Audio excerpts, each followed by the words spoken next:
तो बच्चों हमने नेक्स्ट बायोमोलिक्यूल करना है nitrogen bases and nucleotide. This is the fourth biomolecule which we are going to discuss.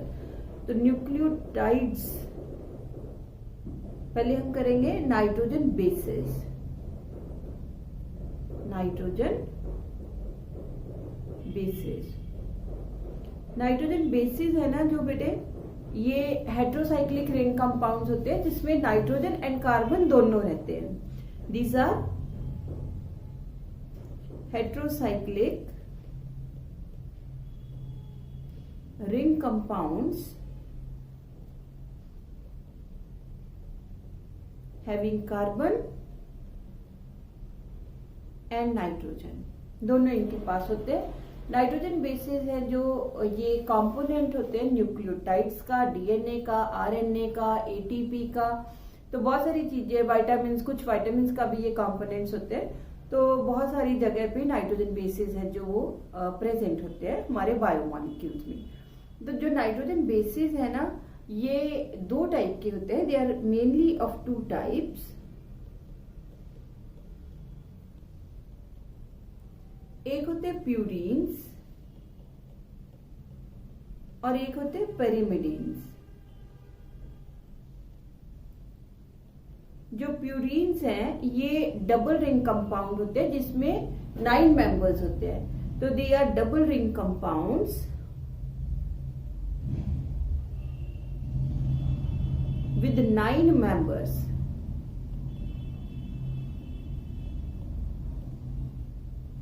जैसे प्यूरीन्स में ऐसी रिंग है ना जो ये प्रेजेंट होगी, इमिडाजोल रिंग इसको बोलते हैं हम। इनकी जो नंबरिंग है वो यहां से शुरू होती है 1 2 3 4 5 6 7 8 एंड 9 नंबर। ठीक है, तो इनके 1 नंबर पे हमेशा नाइट्रोजन रहती है, 3 नंबर पे हमेशा नाइट्रोजन रहती है, 7 नंबर पे हमेशा नाइट्रोजन रहती है एंड 9 नंबर है जो उसके ऊपर भी नाइट्रोजन है जो वो प्रेजेंट होती है। तो मोस्टली इनके 1 3 7 एंड 9 नंबर पे नाइट्रोजन होगी। हमने दो टाइप की प्यूरीन्स है जो वो डिस्कस करनी है। एक होती है एडेनिन जिसको हम रिप्रेजेंट करते हैं विद ए, और दूसरी होती है ग्वानिन जिसको हम रिप्रेजेंट करते हैं विद जी। अब एडेनिन है जो ये प्यूरीन है, डबल रिंग कंपाउंड है। तो एडेनिन का स्ट्रक्चर क्या रहेगा, एनसीईआरटी वाले ने भी दिया हुआ है। ये एडेनिन का स्ट्रक्चर हो गया। इसका यहां से नंबरिंग शुरू होगी ना, 1 2 3 4 5 6 7 8 एंड 9। 1 नंबर है जो उसके ऊपर नाइट्रोजन प्रेजेंट होगा, 3 नंबर पे नाइट्रोजन होगा, 7 पे नाइट्रोजन होगा एंड 9 नंबर पे भी नाइट्रोजन होगा। इसके 6 नंबर पे अमाइनो ग्रुप है जो वो प्रेजेंट होता है और यहाँ पे ये डबल बॉन्ड हो जाएगा, बाकी सारी कार्बन रहती है। जैसे यहाँ पे कार्बन होगा, यहाँ पे कार्बन होगा इसके पास, और ये डबल बॉन्ड हो गया, देन ये डबल बॉन्ड हो गया और इसके साथ ये डबल बॉन्ड हो गया। तो इतनी चाहे ना करो, इसको सिंप्लीफाइड स्ट्रक्चर भी हम कर सकते हैं जैसे एनसीईआरटी ने दिया हुआ है। ये 1 2 3 4 5 6 7 8 एंड 9। तो 1 नंबर पे नाइट्रोजन लगा देंगे हम और 3 नंबर पे नाइट्रोजन लगा देंगे, 7 पे N लगा दिया, यहाँ पे NH लगा दिया, यहाँ पे NH2 लगा दो। और जो बॉन्ड है यहाँ पे डबल बॉन्ड एक छोड़ के फिर डबल बॉन्ड एक छोड़ा, फिर डबल बॉन्ड एक छोड़ा, फिर डबल बॉन्ड, ये एडेनिन है। जो ग्वानिन है वो भी आपके एनसीईआरटी में बेटे सिर्फ एडेनिन ही दिया हुआ है, तो आप सिर्फ एडेनिन की ही स्ट्रक्चर कर सकते हो। अगर किसी ने करनी है ग्वानिन की तो मैं ग्वानिन की स्ट्रक्चर भी बना देती हूँ। ग्वानिन है जो वो भी 9 मेंबर्ड है, प्यूरीन रिंग है। इसके पास 1 number, 3 number, 7 number and 9 number है जो इन पे रहेगा नाइट्रोजन। इनके पास यहाँ पे 6 नंबर पे होता है C डबल बॉन्ड O, और यहाँ पे होता है NH, और यहाँ पे होता है CNH2 ग्रुप, और यहाँ पे हो गया CH ग्रुप। इनके पास क्योंकि यहाँ पे डबल बॉन्ड आ गया तो यहाँ पे डबल बॉन्ड नहीं रहेगा, यहाँ पे डबल बॉन्ड आ जाएगा, यहाँ पे डबल बॉन्ड आ जाएगा और यहाँ पे डबल बॉन्ड आ जाएगा। तो ये हो गया ग्वानिन। जो है दूसरे जो है पिरिमिडिन्स। पिरिमिडीन है जो ये सिंगल रिंग कंपाउंड होते हैं। 6 मेंबर्ड रिंग होती है इनके पास।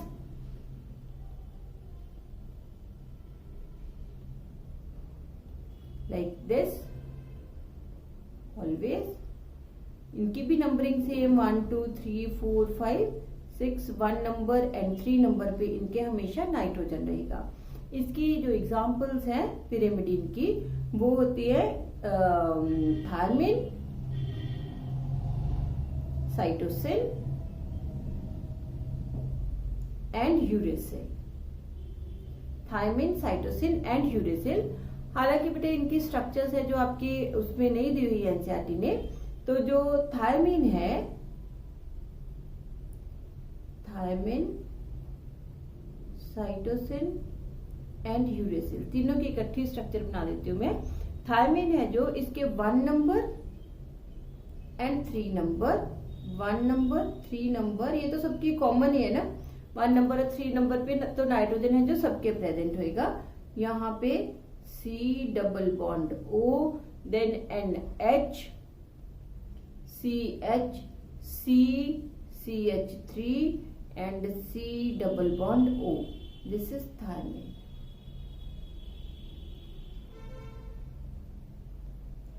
One, 2, 3, 4, 5, 6। ये मैं अब यूरेसिल की स्ट्रक्चर बनाती हूँ क्योंकि थायमिन और यूरेसिल है जो वो आपस में मिलते जुलते हैं स्ट्रक्चर वाइज।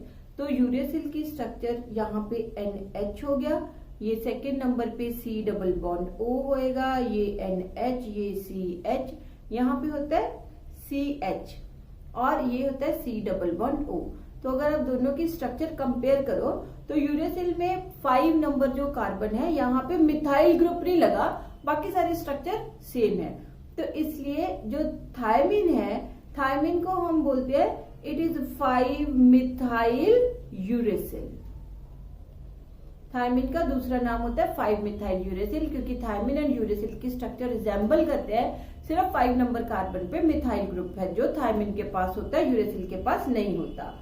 अब साइटोसिन की स्ट्रक्चर, तो जो साइटोसिन की स्ट्रक्चर है इसमें भी 1 एंड 3 नंबर पे नाइट्रोजन है जो वो रहेगा। यहाँ पे रहेगा C double bond O, NH, CH, CH and यहाँ पे आ जाएगा CNH2। तो ये है साइटोसिन की स्ट्रक्चर। आपके एनसीईआरटी में स्ट्रक्चर्स है जो सिर्फ मेरे ख्याल एडेनिन की दी हुई है स्ट्रक्चर एंड यूरेसिल की स्ट्रक्चर दी हुई है।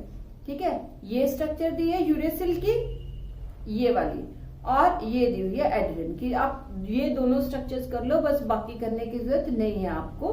ठीक है, एंड ये जो नाइट्रोजन बेसिस है ना, ये समझ लो आगे बनाते हैं nucleoside, nucleotide, DNA and RNA. जब डीएनए है जो वो बनता है, चलो ये हम बाद में करते हैं। तो ये हो गया about the nitrogen bases. 5 type के हमने नाइट्रोजन बेसिस किए हैं। एक है adenine, guanine, then thymine, cytosine and uracil. Otherwise purines and pyrimidines है, purines and double ring and pyrimidines है single ring. Adenine and guanine purine है, साइटोसिन, थायमिन एंड यूरेसिल है पिरिमिडीन। ठीक है, तो ये 5 हो गई हमारे पास नाइट्रोजन बेसिस। अब नाइट्रोजन बेसिस है ना, जो नाइट्रोजन बेसिस हैं जो ये कंबाइन करते हैं विद पेंटोज शुगर। जब नाइट्रोजन बेसिस पेंटोज शुगर के साथ कंबाइन करते हैं तो ये बन जाते हैं न्यूक्लियोसाइड। पेंटोज शुगर याद है, पेंटोज शुगर का मतलब होगा C5H10O5। तो पेंटोज शुगर हमने 2 की थी, एक किया था राइबोज शुगर और एक की थी हमने डीऑक्सी राइबोज शुगर। ठीक है, तो जो अगर राइबोज शुगर उसके साथ लगी है तो वो बनेगा न्यूक्लियोसाइड, अगर डीऑक्सी राइबोज शुगर उसके साथ लग गई तो वो बन जाएगा डीऑक्सी न्यूक्लियोसाइड। तो nitrogen base plus ribose sugar, तो ये बन जाएगा न्यूक्लियोसाइड। और अगर nitrogen base plus deoxy ribose sugar लग गया तो ये बन जाएगा डीऑक्सी न्यूक्लियोसाइड। साइड। अब नाइट्रोजन बेस है जो वो एडेनिन हो सकता है, तो हमने यहाँ पे नाइट्रोजन बेस की जगह लगा दे एडेनिन और राइबोज शुगर, तो ये बन जाएगा न्यूक्लियोसाइड जिसको हम बोलते हैं adenosine, which is known as adenosine. ऐसे ही बेटे एडेनिन है जो ये कंबाइन कर सकती है विद डीऑक्सी राइबोज शुगर, तो ये बन जाएगा डीऑक्सी एडिनोसिन। सिमिलरली अगर हम ग्वानिन के साथ बनाते हैं, ग्वानिन प्लस राइबोज शुगर, तो ये बन जाएगा ग्वानोसिन, और guanine plus deoxy ribose sugar deoxy guanosine बन जाएगा। अगर हम कंबाइन करते हैं इसको विद साइटोसिन, साइटोसिन तो राइबोज शुगर है तो ये बनेगा साइटिडिन, और अगर ये डीऑक्सी राइबोज शुगर के साथ है तो ये बन जाएगा डीऑक्सी साइटिडिन। अगर हम इसको कंबाइन करते हैं विद थायमिन, थायमिन है जो ये राइबोज शुगर के साथ कंबाइन नहीं होती, ये हमेशा डीऑक्सी राइबोज शुगर के साथ ही कंबाइन होती है, तो ये बन जाएगा डीऑक्सीथाइमिडिन।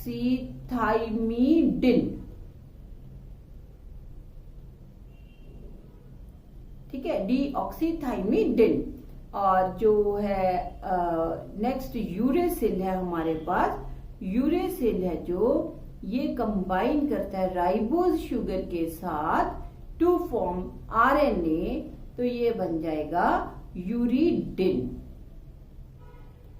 ठीक है, तो न्यूक्लियोसाइड है जो वो हो गया combination nitrogen base plus pentose sugar का, तो इसको हम या तो लगाते हैं सिन पीछे एडिनोसिन ग्वानोसिन, या फिर डिन साइटिडिन थाइमिडिन एंड यूरिडिन। अब क्या बना, नेक्स्ट जो इनका कॉम्बिनेशन है उसको हम बोलते हैं न्यूक्लियोटाइड। न्यूक्लियोटाइड क्या होता है, न्यूक्लियोटाइड होते हैं nucleoside plus phosphoric acid, nucleoside plus phosphoric acid क्या बनते हैं, न्यूक्लियोटाइड बन जाता है। तो न्यूक्लियोसाइड है जो वो हो गया nitrogen bases plus pentose sugar plus phosphoric acid क्या बन गया, न्यूक्लियोटाइड। ठीक है, अब जैसे हम कहते हैं कि एडिनोसिन न्यूक्लियोसाइड हो गया ना, एडिनोसिन प्लस फॉस्फोरिक एसिड क्या बन गया, ये एडिनिलिक एसिड। ऐसे guanosine plus phosphoric acid guanylic acid, cytosine cytidine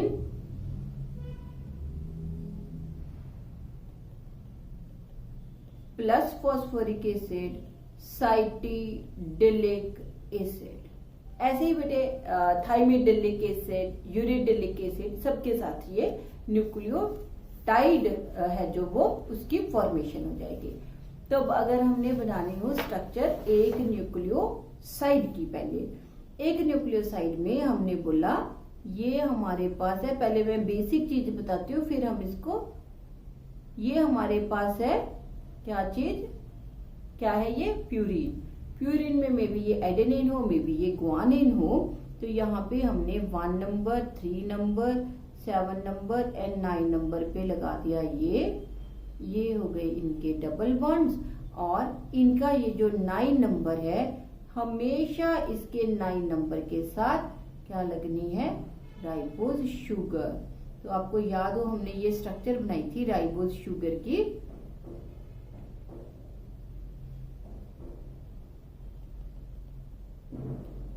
ऐसे बनाई थी ना हमने ये स्ट्रक्चर। तो हमेशा राइबोज शुगर का 1 नंबर कार्बन है जो इसके साथ आके जुड़ेगा bye means of glycosidic bond. ये 2 नंबर हो गया, ये 3 नंबर हो गया, ये 4 नंबर हो गया और 5th नंबर है जो वो हमने रिंग से बाहर बनाया था, तो ये बन गया न्यूक्लियोसाइड। अगर इसको हमने एनसीईआरटी के हिसाब से बनाना है, उसने बिल्कुल सिंपल इस चीज को बनाया हुआ है। उसने क्या बनाया कि यहाँ पे हमने एक शुगर बना ली, दिस इज शुगर। शुगर है जो इसमें 1 नंबर, 2 नंबर, 3 नंबर, 4 नंबर और जो 5 नंबर है वो रिंग से हो गया बाहर। 1 नंबर पे यहाँ पे होता है HOH, तो यहाँ पे साथ में 1 नंबर पे एडेनिन लग गई और यहाँ पे हो गया OH, ये भी हो गया OH, यहाँ पे आ गया H। तो ये बन गया ये सिंपल है, हमने एडेनिन की स्ट्रक्चर नहीं बनाई, सिंपली एडेनिन लिख दिया, तो ये बन गया न्यूक्लियोसाइड। कौन सा न्यूक्लियोसाइड? एडिनोसिन बन गया ये। ऐसे ही यूरिडिन भी बना सकते हैं हम। यूरिडिन है जो, उसमें भी हमने क्या किया, ये बना दी हमने, यूरेसिल है जो उसके साथ राइबोज शुगर ही होती है, तो ये उसका 1 नंबर हो गया, 2 नंबर, 3 नंबर, 4 नंबर, 5 नंबर हो गया रिंग से बाहर, ये हो गया OH, ये हो गया OH, ये हो गया H और यहाँ पे 1 नंबर पे अटैच हो गया यूरेसिल और ये हो गया OH ग्रुप, तो ये हो गया यूरिडिन, दिस इज यूरिडिन। अब हमने क्या बनाना है? अब हमने बनाना है न्यूक्लियोटाइड। न्यूक्लियोटाइड है जो 3 का कॉम्बिनेशन है, यहां बोले न्यूक्लियोसाइड प्लस फॉस्फोरिक एसिड, तो हमने ये न्यूक्लियोसाइड उठा लो, एडिनोसिन उठा लो, तो हमने एडिनोसिन है जो उसको उठा लिया, एडिनोसिन बनाया हमने लाइक दिस, ये 1 2 3 4 एंड 5 नंबर कार्बन आ गया यहाँ पे और ये आ गया एडेनिन, ये हो गया OH OH OH and H। इस 5 नंबर, ये जो 5 नंबर कार्बन है ना, इसके साथ अटैच होता है फॉस्फेट ग्रुप, तो क्योंकि इसके साथ फॉस्फेट ग्रुप अटैच होना है तो ये जो OH ग्रुप है यहां से बाहर हो जाएगा और इसकी जगह पे लग जाएगा फॉस्फोरिक एसिड। ये जो बॉन्ड बनता है इसको हम बोलते हैं एस्टर बॉन्ड। फॉस्फेट के साथ बना है तो हम लिख देंगे फॉस्फो एस्टर बॉन्ड। तो जब ये फॉस्फोरिक एसिड इसके साथ लग गया तो ये बन गया न्यूक्लियोटाइड। अब ये हमने एडेनिन के साथ बनाया तो ये हो गया एडिनिलिक एसिड,